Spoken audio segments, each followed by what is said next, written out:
So hello everyone. ये हमारे मुहावरे टॉपिक की सीरीज का चौथा लेक्चर है। इससे पहले कि हम आज का लेक्चर स्टार्ट करें, एज यूजुअल हम पिछले वाले जो थर्ड लेक्चर था एक बार उसको रिवाइज कर लेते हैं। तो थर्ड लेक्चर में काफ़ी इंपॉर्टेंट मुहावरे थे, जैसे कलाई खुलना। तो कलाई खुलने का मैंने बताया था कि किसी जो गलत बात है उसका पता लग जाना। अब कलाई खुलने से तो समझ में आ रहा है, कलाई का मतलब होता है एक्चुअली ढक्कन। तो कलाई खुलने से समझ में आ रहा है कि कोई चीज़ उजागर हुई है, लेकिन वो क्या है, गलत बात है। तो ऐसे ही मैं हर बार बताता हूँ कि ये नेगेटिव सेंस में इसको यूज करना है। तो नेगेटिव सेंस में ही हमें यूज करना है कि कोई भी नेगेटिव चीज़ के लिए। तो जब भी इसका उदाहरण दे या फिर यूज करे किसका वाक्यांश में, तो हमको नेगेटिव रूप में इसको यूज करना है। फिर हमने पढ़ा था कि ओस पढ़ना। तो ओस पढ़ना मैंने बताया था कि ओस पड़ती है, कब पड़ती है, सर्दियों में पड़ती है, सुबह पड़ती है, तो एकदम सन्नाटा छा जाना, मतलब कि एकदम खामोशी खामोशी छा जाना, उदासी छाना, है ना। होठ चबाने का क्रोधित क्रोध होना के अर्थ में आता है। एड़िया रगड़ना मतलब कि बार बार चक्कर लगाना, है ना। और एक आंख से देखना और एक टांग पर खड़े रहना। एक टांग का पर खड़े रहना का अर्थ क्या होता है, एकदम तैयार रहना। ठीक है, इसका दूसरा अर्थ भी होता है कि एकदम जिद पे अड़े रहना। एक टांग पर खड़े हो जाना मतलब कि जिद पर अड़े रहना। और एक टांग पर खड़े रहने का मतलब ये भी है कि सदा तैयार रहना। ठीक है। एक आंख से देखना। अब एक आंख से देखना मतलब कि मैंने कल समझाया था आपको, एक आंख से जब देखेंगे तो हमको सब चीज़ समान दिखाई देगी। दोनों आंखों की जो विज़न है वो अलग अलग होता है। इसलिए जब एक आंख से देखते हैं, मतलब मान लो कोई एक चीज़ को अभी आप देखिए, आपके सामने जो भी चीज़ है उसको एक आंख बंद करके देखिए, तो वो कुछ अलग तरह से दिखाई देगी। अलग तरह से मतलब कि सही दिखाई देगी या धुंधली दिखाई देगी। दूसरी आंख से देखोगे तो वो अलग तरह से दिखाई देगी, क्योंकि दोनों आंखों का विज़न जो है अलग अलग है। तो एक आंख से देखेंगे तो एक चीज एक ही जैसी दिखाई देगी, दोनों आंखों से देखेंगे एक बंद करके तो अलग अलग दिखाई देगी। तो ऐसे है, एक आंख से देखना मतलब ये बराबर समान रूप से इसको देखना। उल्लू बोलना मतलब उल्लू कहाँ बोलता है, उजाड़ जगह पे या फिर जो एकदम बेघर जगह होती है, या फिर जहाँ पे निर्जन जगह रहती है, जहाँ पे कोई लोग रहते नहीं है, वहां पे। ऊंट को सुई के नोक से निकालना मतलब कि बहुत कठिन काम कर देना, असंभव सा काम कर देना। ठीक है। उल्टे छुरे मुड़ना। उल्टे छुरे मुड़ना मतलब कि मूर्ख बनाकर अपना काम निकाल लेना। उल्टे छुरे मुड़ना ये मैंने बताया भी था कि जब नाई जो उल्टा छुरा मुड़ता है, मतलब कि उसका काम तो नहीं हो रहा, जिसके बाल कटने वाले हैं उसका काम तो नहीं हो रहा, बस उल्टे छुरे मुड़ रहा है नाई। ठीक है। तो मूर्ख बनाकर अपना काम निकाल लेना। तो ये अब इसका वाक्यांश दुरुपयोग कैसे करोगे, ऐसे करो कि भाई जो रिश्तेदार होते हैं वो जो है मतलब अपना काम निकलवा लेते हैं और मतलब उल्टे छुरे मुड़ते हैं। रिश्तेदारों के जो एक्ट होते हैं वो इस तरह से होते हैं कि वो उल्टे छुरे मुड़ने जैसे होते हैं। ऐसे हम इसका वाक्यांश उपयोग कर सकते हैं। ऑफ कोर्स इसको शुद्ध हिंदी में लिखना है, मैं तो आपको सिर्फ लहजे में बता रहा हूँ कि कैसे यूज कर सकते हैं। उधार खाए रहना। अब देखो, उधार खाए रहना एक सेंस में आपको नेगेटिव अर्थ लगेगा, है ना। तो ये नेगेटिव ही लेना है आपको, कि कुछ, अब उधार खाए रहना मतलब कि अपनी चीज पड़े रहना, ये तो समझ में आ रहा है वाक्यांश से, लेकिन नेगेटिव है उधार खाना, भाई बुरी तो चीज है उधार खाना। तो मतलब कि कुछ करने पर तुले रहना, और वो चीज क्या है, मतलब कि नेगेटिव चीज करने पर तुले रहना। ठीक है। उड़ती चिड़िया पहचानना मतलब इतना अनुभवी हो जाना कि एक थोड़े से इशारे पर भी पूरे रहस्य उजागर हो जाना, उड़ती चिड़िया पहचानना। ठीक है। उठल्लू का चूल्हा। उठल्लू का चूल्हा मतलब कि बिना काम का, मतलब इधर उधर वैसे ही घूमने वाला व्यक्ति। ईमान हमेशा बगल में रखना। ईमान हमेशा बगल में रखना मतलब कि बेईमान होना। बगल में रखना, बगल में रखना मतलब कि बगल में रखा हुआ है, बस कोई यूज़ तो कर नहीं रहा। तो यूज़ ईमान को कौन यूज़ नहीं करेगा, जो बेईमान व्यक्ति होगा। ईमान क्यों यूज़ रखेगा, वो बगल में रखेगा हमेशा। ईंट तक बिकवा देना मतलब कि एकदम सब कुछ बिकवा देना, ईंट भी नहीं छोड़ी, इस तरह से।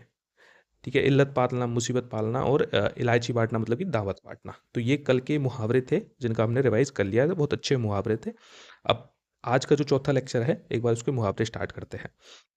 देखो, कलेजे का टुकड़ा सबको पता है, बहुत प्यारा होना। कलेजे का टुकड़ा, कलेजे पर पत्थर रखना, जैसे एक गाना भी है ना, आई थिंक अनुष्का शर्मा का और रणबीर कपूर, पता नहीं रणबीर सिंह जो भी है वो, उसका गाना है।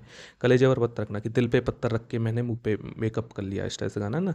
तो कलेजे पर पत्थर रखना, कलेजा मतलब वही दिल, तो मतलब कि एकदम धैर्य धारण करके, मतलब बहुत सारी परेशानी है हमको पता है, लेकिन फिर भी कलेजे पर पत्थर रख के कोई चीज़ को करना। जैसे आप क्या, जैसे आप मतलब प्रिपरेशन फेज में हो, तो आपको पता है बहुत सारी मुसीबत है। इधर उधर कोई आपके रिश्तेदार कुछ बोल रहे हैं, पेरेंट्स तो खैर जनरली नहीं बोलते हैं, बट कोई दोस्त जल्दी जॉब लग गया वो कुछ ऐसे बोल रहा है, ठीक है, लेकिन फिर भी आपने क्या है, एकदम कलेजे पर पत्थर रखे अपनी प्रिपरेशन को जारी रख रहे हो। ठीक है। ऐसे हम वाक्यांश में उपयोग करेंगे इसका। कलेजे पर सांप लौटना। सांप लौटना, कलेजे पर सांप लौटना मतलब कि जैसे, मतलब बहुत ज़्यादा ईर्ष्या से बढ़ जाना। ठीक है। तो कलेजे पर सांप लौटना ये नेगेटिव सेंस में है। इसमें तो आप कन्फ्यूजन हो सकते हो, तो इसको स्टार कर देता हूँ मैं। कि कलेजे पर क्या है, सांप लौट रहा है, सांप लौटना, जैसे बोलते हैं ना यार, जैसे बोलते हैं कि जो ईर्ष्यालु व्यक्ति होते हैं, इसका वाक्यांश उपयोग कैसे बोलेंगे कि ईर्ष्यालु व्यक्ति के जो है ना, किसी की भी उन्नति देखकर उसके कलेजे पर सांप लौटता है। तो ईर्ष्यालु व्यक्ति किसी की भी प्रगति देखकर कलेजे पर सांप लौटता है। कहाँ राजा भोज कहाँ गंगू तेली, ये पता ही है। कांटों पर पाम रखना मतलब कि जानबूझकर मुसीबत मोल लेना। कागजी घोड़े दौड़ाना, कागजी घोड़े दौड़ाना मतलब कि घोड़े तो दौड़ा रहे हो बट कागजी घोड़े जब जब भी कोई चीज़ आए ना कि कागज के, तो कागज का मतलब कि कल्पना, कल्पना वाले कि भाई हवाई, मतलब कल्पना में ही है सब कुछ। तो हवाई बातें करना मतलब कोई हकीकत है नहीं है उसकी, या फिर मजबूती नहीं है उस चीज़ में, कोई आधार नहीं है, उसका बेस नहीं है, बस बोले जा रहे हैं वैसे ही। ठीक है। काटो तो खून नहीं, अब देखो काटो तो खून नहीं, अब काटने पर खून किसके नहीं निकलता है, जो मुर्दा होते हैं उनके नहीं निकलता। और मुर्दा मतलब कि एकदम, अब मुर्दे जैसे कब रह जाते हैं, जब बहुत ज़्यादा शौक हो जाता है, एकदम स्तब्ध रह जाते हैं, निर्जीव से बन जाते हैं हम। ठीक है। मान लो अचानक से आपके सामने, हाइपोथेटिकल बोल रहा हूँ, भूत आ जाए एक, ठीक है, तो आप एकदम निर्जीव से बन के रह जाओगे ऐसे मुर्दों की जैसे। तो काटो तो खून नहीं मतलब अत्यधिक भयभीत हो जाना, मुर्दे जैसे हो जाना। तो काटो तो खून नहीं किसके नहीं निकलता, मुर्दे के नहीं निकलता। और उसी का उपयोग इसमें किया गया है। काठ का उल्लू होना, काठ मतलब होती है लकड़ी, तो लकड़ी का उल्लू, तो उल्लू ही रहेगा चाहे वो लकड़ी का हो कहीं का भी हो। मतलब कि मूर्ख व्यक्ति से उपमा देते ना कि भाई तू उल्लू है क्या, मतलब मूर्ख है क्या, ऐसे बोलते ना, हमें टीचर भी बोलते थे स्कूल में जब हम थे, उल्लू बोलते थे कि भाई उल्लू है, उल्लू के पट्टे हो तुम तो, ऐसे तरह से। ठीक है। काठ मार जाना, काठ मार जाना मतलब कि हतप्रभ रह जाना, वही चीज़ है काठ मार जाना। मतलब कि लकड़ी, एक तरह से लकड़ी के जैसे रह जाना, तो लकड़ी क्या निर्जीव भी होती है, तो वही भयभीत हो जाना, हतप्रभ रह जाना, अचंभित रह जाना, स्तब्ध रह जाना, उसी के रूप में लकड़ी जैसे रह जाना। कान खड़े होना, चौकन्ना होना। कान पर जूं न रेंगना मतलब बिल्कुल भी परवाह न करना। कान फूकना या कान भरना मतलब चुपके से कोई बात बोलना उसको। ठीक है। कान में तेल डालना, भाई कान में तेल डालना मतलब बात ही नहीं सुनना, किसी की बात पर ध्यान न देना। कभी आप जैसे आप पता नहीं कौन से रीजन में रहते हो, बट जो पूर्वी राजस्थान के रीजन में कभी आप जाओगे, उस शायद मेरे हिसाब से पश्चिमी राजस्थान में और ऑल ओवर राजस्थान है, और भी राज्यों में जो है ये विधि यूज की जाती है। जब कान में कोई कीट पतंगा घुस जाता है, अब क्योंकि हमारे राजस्थान में ज़्यादा कीट पतंगे होते हैं, तो वो जो घुस जाता है तो उसको निकालने के लिए कान में तेल डालते हैं। तब कभी आपने कभी एक्सपीरियंस किया हो तो उस टाइम कुछ सुनाई ही नहीं देता। कान में जब तेल पड़ जाता है तो झिल्ली जो होती है हमारी, जो श्रवण झिल्ली होती है, उस पे तेल लगने के कारण क्या होता है, बैक्स टाइप का काम करता है, तो ध्वनि अंदर नहीं घुस पाती है। तो मतलब कोई सुनना नहीं, किसी बात पे ध्यान नहीं देना, कान में तेल डालना। ठीक है। कान लगाना मतलब कि ध्यान देना। कानी कोड़ी न होना, एक तो कोड़ी भी नहीं होना, और कानी कोड़ी मतलब सबसे छोटी। भाई पहले क्या वो कोड़ी होती थी, कोड़ी का एक अलग भाव होता था, और जो फूटी कोड़ी बोलते हैं ना जिसको, फूटी, कि फूटी कोड़ी, तो फूटी कोड़ी या फिर कानी कोड़ी एक ही चीज़ है। फूटी कोड़ी मतलब कहानी फूट जाती थी तो उसका भाव लगभग आधा हो जाता था। तो ऐसे कि कुछ भी नहीं होना। काला नाग मतलब कि घातक व्यक्ति। काला पानी की सजा ये सबने सुना हुआ है। काला मुंह होना, मुंह काला करना मतलब कि बदनाम हो जाना। किम कर्तव्य विमूढ़ हो जाना, अभी तो इससे दिख ही रहा है कि बहुत लोगों ने आपने सुना भी होगा, और कभी कभी जो है यदि आपने कभी रिटर्न दिया है या लिखा है तो यूज़ भी किया होगा। किम कर्तव्य विमूढ़, किम मतलब क्या, कर्तव्य करूँ, विमूढ़ मतलब कुछ समझ नहीं आ रहा, क्या करूँ ये कुछ समझ नहीं आ रहा, मतलब अनिश्चय की स्थिति होना, अनिश्चयात्मक स्थिति में आ जाना। किए कराए पर पारी फेरना, ये आपको पता है, किताब का कीड़ा होना। कुआं खोद कर पानी पीना, अब देखो ये थोड़ा इंपॉर्टेंट है, कुआं खोद कर पानी पीना। अब इससे एक तो क्या समझ में आ रहा है भाई, कुआं खोद कर पानी पीना। अब आपको एक एक सेंस में यदि इसको देखोगे तो ऐसा लगेगा यार बेवकूफ़ वाला काम है, कुआं खोद कर कौन पानी पीता है, जस्ट पी लो पानी। लेकिन ये आज की स्थिति है। ठीक है। पहले मतलब कि आज आज ऐसे है कि हर जगह पानी अवेलेबल है, यदि आप जब भी मुहावरा बना समय पर जाके देखो तो कुएं की बहुत ज़्यादा वैल्यू हुआ करती थी। इसलिए कुआं पूजन जो आप सुनते हो ना, जो रिचुअल है वो इसलिए बना क्योंकि कुएं का एक महत्व होता था, धार्मिक महत्व होता था, और इवन कुएं पर लड़ाइयाँ हुआ करती थी, राजाओं में इधर उधर जो है लड़ाइयाँ हुआ करती थी, कुएं का महत्व हुआ करता था। तो कोई भी जाके किसी के कुआं पे पानी नहीं पी सकता था। तो कुआं खोद कर ही पानी निकालना। तो एक स्थिति में तो अभी अभी जैसे सोचोगे आप लोग यार कुआं खोद कर पानी पी ले मतलब मूर्ख कार्य करना, असंभव कार्य करना, लेकिन वो नहीं है। वो है कि भाई कुआं खोद कर पानी पीना मतलब कि इतना कर्मठ व्यक्ति हो ना कि भाई मेरा कुआं नहीं है तो कोई बात नहीं, मैं कुआं खोद के और पानी निकाल लूंगा और फिर पानी पीऊँगा। तो उद्यमशील होना, इतना उद्यमशील होना कि भाई खुद ही कुआँ खोद के मैं पानी पी लूँगा, कोई बात नहीं, आपके कुएँ से नहीं पीऊँगा। इस तरह से इसका आपको ध्यान में रख के चलना है। कुएँ में ही भांग होना। अब देखो कुआँ है, कुएँ में क्या डाल दी, भांग डाल दी। अब कुआँ तो पूरा गाँव यूज़ कर रहा है, ठीक है, और कुएँ में भांग डाल दी, तो फिर मतलब सारा गाँव भी पागल हो जाएगा। तो सबकी बुद्धि भ्रष्ट होना, कुएं में भांग होना मतलब कि सबकी बुद्धि बुद्धि भ्रष्ट होना। अब इसका वाक्यांश में उपयोग कैसे करोगे आप? अब मुझे सोच के बताइए। अब पॉज करिए वीडियो को, बाकी मैं तो बता ही रहा हूँ। देखो, इसको वाक्यांश में आप ऐसे उपयोग करोगे कि भाई पूरा जो प्रशासन है वही वही भ्रष्ट है, तो कुएं में ही भांग है, तो फिर किसको मतलब भ्रष्टाचार का उजागर कौन करेगा? ठीक है, तो ऐसे ही यूज करोगे इसको कि भाई पूरा प्रशासन ही भ्रष्ट है, मानो कुएं में ही भांग पड़ी हुई है, तो फिर भ्रष्टाचार का उजागर कौन ही करेगा। बिल्कुल यही सेंटेंस लिखोगे और बिल्कुल आपका सही माना जाएगा ये। ठीक है, कूप मंडूक होना मतलब कि कुएं का मेंढक होना, मतलब कि सीमित ज्ञान होना। भाई कुएं के मेंढक के पास कुएं का ही ज्ञान है, बाहर नहीं निकला तो उसके पास क्या ज्ञान है, सीमित ज्ञान है उसके पास। अब इसी से मिलता जुलता मैंने आपको आई थिंक दूसरे लेक्चर में ये आया था, एक मुहावरा था जो था कि अंडे का शहजादा, अंडे का शहजादा। इसका मुझे बताइए आप कमेंट करके कि इसका मुहावरे का अर्थ क्या था। ठीक है, कोखला जाना, कोखला जाना, कोख क्या होती है? माता की कोख होती है। तो जैसे कोखला जाना मतलब आपकी कोख क्या है, मतलब माता की कोख ही है, आप माता की कोख से ही जन्मे हो, तो मतलब माता पिता को लज्जित करना, कुकर्मों से माता पिता का नाम कलंकित करना। कौड़ी के मोल बिकना मतलब वही, मतलब नाम मात्र के बहुत सस्ता बिक जाना। ठीक है, कोढ़ में खाज होना। अब आपको पता होगा कोढ़, जो कोढ़ होता है, कोढ़ एक बीमारी होती है। ठीक है, जिसमें क्या होता है, जो हमारी स्किन होती है वो एकदम निर्जीव हो जाती है पहली बात तो, और उसमें जो है ब्लड सर्कुलेशन और मतलब इन्फेक्शन टाइप की चीज़ होती है एक। ठीक है, तो इन्फेक्शन हो जाता है तो बड़ा पेनफुल भी होता है, इन्फेक्शस भी होता है, ब्लड भी निकलता है। तो ऊपर से उसमें खाज हो गई, तो भाई पहले ही कोढ़ है, पहले ही इन्फेक्शन है, स्किन पे परेशानी है, ऊपर से खाज और हो गई, तो खुजली भी नहीं कर सकते, उसमें खुजली करोगे तो और ब्लड निकलेगा।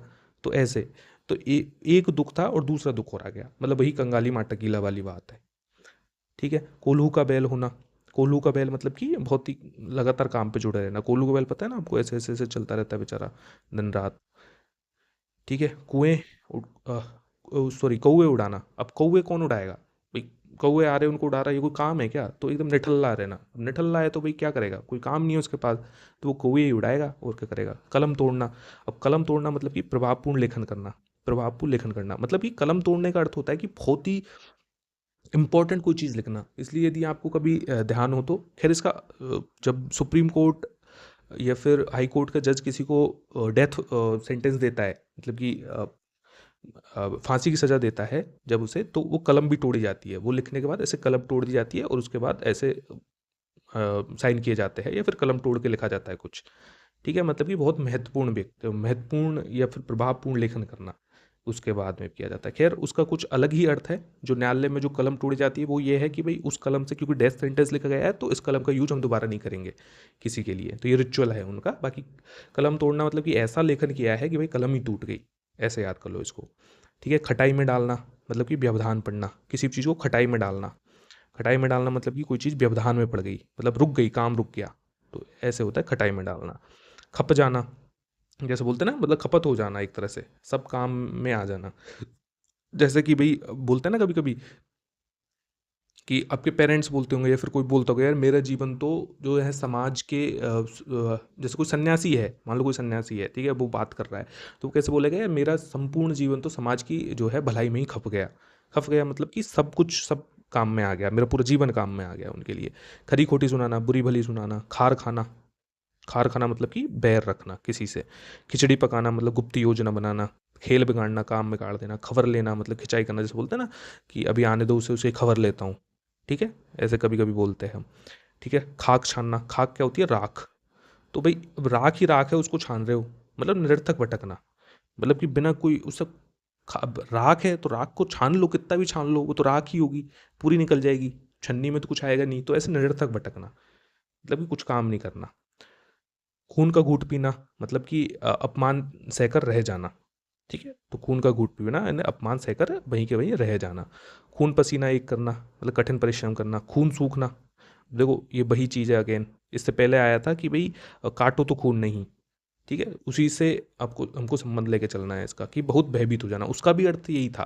खून सूखना, भाई मुर्दे में ही तो खून सूखता है, और मुर्दे जब भयभीत होते हैं तो व्यक्ति की स्थिति मुर्दे जैसी हो जाती है, तो ये दोनों एक जैसे यूज में आएंगे कि काटो तो खून नहीं, तो काटोगे तो खून किस में नहीं निकलेगा? मुर्दे में नहीं निकलेगा। और खून किस में सूखा रहता है? मुर्दे में ही सूखा रहता है।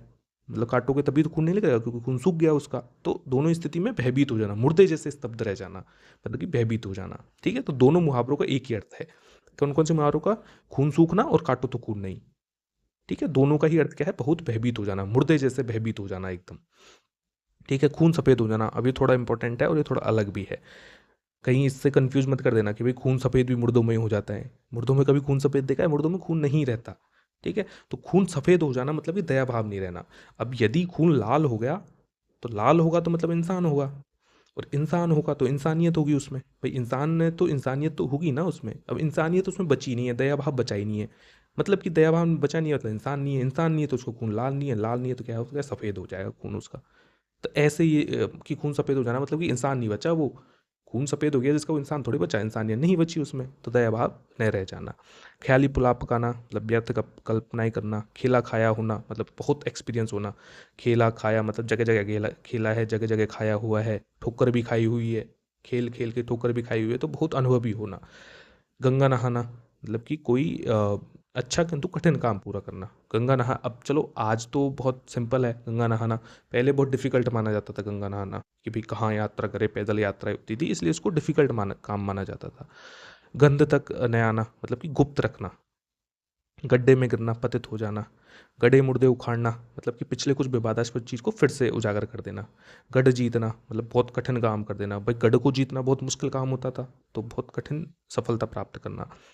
ठीक है, गर्दन पर छुरी फेरना मतलब कि काम खत्म कर देना, किसी को नष्ट करने का कार्य करना। गले का हार होना, अत्यधिक प्रिय होना। भाई गले का हार तो अत्यधिक प्रिय होता है सबको। गले पड़ना मतलब कि अनिच्छा के विरुद्ध किसी से संपर्क, जबरदस्ती संपर्क बनाए रखना। गले पड़ा ढोल बजाना, अब देखो गले पड़ना समझ में आ गया कि अनिच्छा के विरुद्ध संपर्क रखना, लेकिन गले पड़ा, गले तो पड़ गया, गले पड़ा ढोल मतलब कि अनिच्छा के विरुद्ध वो ढोल अपने अंदर है लेकिन उसको बजाना। मतलब कि भाई ठीक है, गले पड़ा तो ढोल है लेकिन हमको बजाना भी है उसे। तो सिर पर पड़ी मुसीबत को मजबूरी से निभाना। ठीक है, जैसे मुझे यहीं पे एक जो है सेंटेंस ध्यान आ रहा है। यदि आपने गोदान पढ़ी हो, तो गोदान में जो होरी जो है वो बोलता है, होरी अपने बेटे बेटे का नाम होता है गोबर। हाँ, गोबर ही नाम है उसका एक्चुअल में।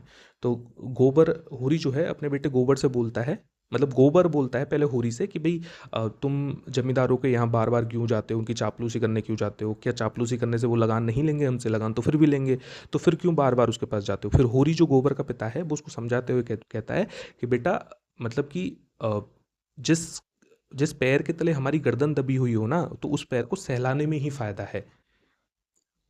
मतलब कि भाई जमींदार है, बड़े लोग हैं, उनके पैर के नीचे हमारी गर्दन है, तो उस गर्दन को थोड़ा बहुत सहलाने में, चापलूसी करने में फ़ायदा है, नहीं तो वो कब कब गर्दन दबा दे, कब हमको मार दे, कोई पता नहीं। तो इससे इससे मुझे वो ध्यान आ गया कि गले पड़ा ढोल बजाना, मतलब कि अब गले पड़ा हुआ है जमींदार, तो भाई उसको बजाना पड़ेगा, उसको निभाना पड़ेगा कैसे न कैसे। गले मिलना वही अनिच्छा के विरुद्ध, मतलब कि गले पड़ना। गहरा हाथ मारना, गहरा हाथ मारना मतलब कि अवांछित रूप से बहुत प्राप्त कर लेना। गहरा हाथ मारना, बोलते हैं ना कि यार बहुत तगड़ा गहरा हाथ, बहुत लंबा हाथ मारा है, या फिर बहुत गहरा हाथ मारा है तूने तो। मतलब कि अवांछित रूप से, मतलब कि नेगेटिव सेंस में है, नेगेटिव सेंस में कोई चीज़ को प्राप्त कर लेना। ठीक है, गांठ पड़ना मतलब द्वेष का स्थायी हो जाना। मतलब किसी चीज़ का द्वेष जो है, मतलब कि दो लोगों में दुश्मनी है, उसका गहरा स्थायी हो जाना। गांठ पड़ गई, अब तो गांठ तो स्थायी होगी। गांठ बांधना मतलब स्थायी रूप से याद करना। गागर में सागर बनना, ये पता ही है कि कम शब्दों में बहुत ज़्यादा बढ़ना। गाल बजाना अभी थोड़ा इंपॉर्टेंट है। अब देखो गाल बजाना प्रथम दृष्टया आपको लग सकता है थप्पड़ मार देना किसी के, है ना गाल बजाना, लेकिन वो नहीं है। गाल बजाना की मतलब है डींग हाँकना, बहुत डींगे हाँकना। इसको ऐसे भी याद कर सकते हो, भाई जो गाल बजाता है ना, मतलब कि जो डींगे हाँकता है, तो ऐसा मन करता है उसको गाल बजाते, है ना। इसको ऐसे भी याद कर सकते हो आप, कि जो डींग, जैसा आप आपके सामने डींग हाँक रहा है कि भाई मेरे पापा तो शेर मार दिए थे, मेरे दादा तो जो है हाथी मार दिए थे, और मैं तो एक दिन जो है ना दो शेरों को मार के और फिर एक चीता भी मार दिया मैंने। तो ऐसा कोई व्यक्ति आपके सामने हो जो डींगे हाँक रहा है, बड़ी बड़ी हाँक रहा है, तो आपको क्या मन करता है? ऐसा गाल बजा दूँ इसके में, है ना। तो गाल बजाना मतलब कि डींगे हाँकना। गिरगिट की तरह रंग बदलना मतलब एक बात पर स्थिर रहना, कभी ये कभी वो उधर, मतलब बिना बिना पेंदे का लोटा होना, ऐसे भी होता है। ठीक है, गीदड़ धमकी, अब देखो गीदड़ कमजोर व्यक्ति होता है, तो कमजोर द्वारा धमकाना। भाई गीदड़ धमकी, गीदड़ क्या है? सबसे कमजोर प्राणी होता है लेकिन वो चतुर होता है, तो गीदड़ धमकी मतलब कि कमजोर है लेकिन फिर भी धमकी दे रहा है, तो गीदड़ धमकी हो गया। गुड़ गोबर करना मतलब अच्छे भले कार्य को बिगाड़ देना। ठीक है, गूदड़ी का लाल होना। अब गूदड़ी का लाल क्या होता है, देखो गूदड़ी हमारे राजस्थान में गूदड़ी किसको बोलते हैं, जो गदूली जो होती है, मतलब कि अभी नॉर्मली लोग गद्दों पे रहते हैं, ठीक है, जो पुराने या 90s के जो लोग हैं, एक बार वो आप दिमाग में इमेजिन कीजिए कि एक गदूली टाइप की चीज़ होती थी, मतलब कि कपड़ों से, ये माँ की साड़ियों से और इस तरह से जो है एक बनाई जाती थी, ठीक है, और फिर उस पे अंदर थोड़ा बहुत कपड़ा भरा जाता था और थोड़ा पतली सी जो है ना, एक तरह से पतला गद्दा मान लीजिए उसको आप, बहुत ज़्यादा पतला गद्दा, या फिर गद्दा है ही नहीं वो, एक तरह से बस 2 लेयर्स के कपड़ा है उसको। तो मतलब वो गरीबी की स्थिति में, ठीक है, तो संघर्ष, तो गूदड़ी का लाल होना तो मतलब एक ऐसा लाल जो गूदड़ी में पला हुआ है, ऐसी मतलब कि जिसको कोई बिस्तर नहीं मिला सोने के लिए, ठीक है, इस गूदड़ियों में मतलब बहुत गरीब स्थिति में जो रहा है, तो गूदड़ी का लाल मतलब कि संघर्षों और अभावों में पलकर उत्कृष्ट विकास कर देना, गूदड़ी का लाल होना, गूदड़ी से पल के और एकदम बहुत अच्छी जगह पहुंच गया वो व्यक्ति। तो ऐसे इसका अर्थ निकलेगा। तो ये आज के मुहावरे थे। आई होप आप उन्हें अच्छे से समझे होंगे, और जो नहीं आते आपने उसको शॉर्ट नोट्स बनाए होंगे। मैं पहले बार बार बोलता हूँ कि शॉर्ट नोट्स बनाने चाहिए, ठीक है, अभी आपको समझ में नहीं आएगा, लेकिन जब आप जो फर्स्ट रिवीजन जो होगा, जो आपका थर्ड रिवीजन होगा, जो वनडे रिवीजन होगा, और जो होपफुली आपका फोर्थ रिवीजन होगा, जो लगभग आपको एक दिन में या फिर आधे दिन में कंप्लीट करना होगा, जब वहाँ आओगे तब आपको रिवीजन की महत्व समझ में आएगी। और रिवीजन आपका तभी होगा जब आपके शॉर्ट नोट्स होंगे। तो इसलिए बोलता हूँ कि अभी से शॉर्ट नोट्स बना के चलिए। अभी पूरा मुहावरों का ये लेक्चर था, इसमें मुश्किल से आपको 5 से 6 ऐसे डाउटफुल मुहावरे होंगे। तो आप क्यों भाई ये जितने 50 60 70 जितने मुहावरे हैं उनको क्यों पढ़ने बैठोगे, दोबारा नहीं बैठोगे ना। आप सिर्फ उनको याद करोगे जिनमें आपको कन्फ्यूजन है, ठीक है। तो शॉर्ट नोट्स बना के चलिएगा। तो ये हमारा चौथा लेक्चर खत्म होता है। मिलते हैं अगले वीडियो में एक नए लेक्चर के साथ, तब तक के लिए थैंक यू।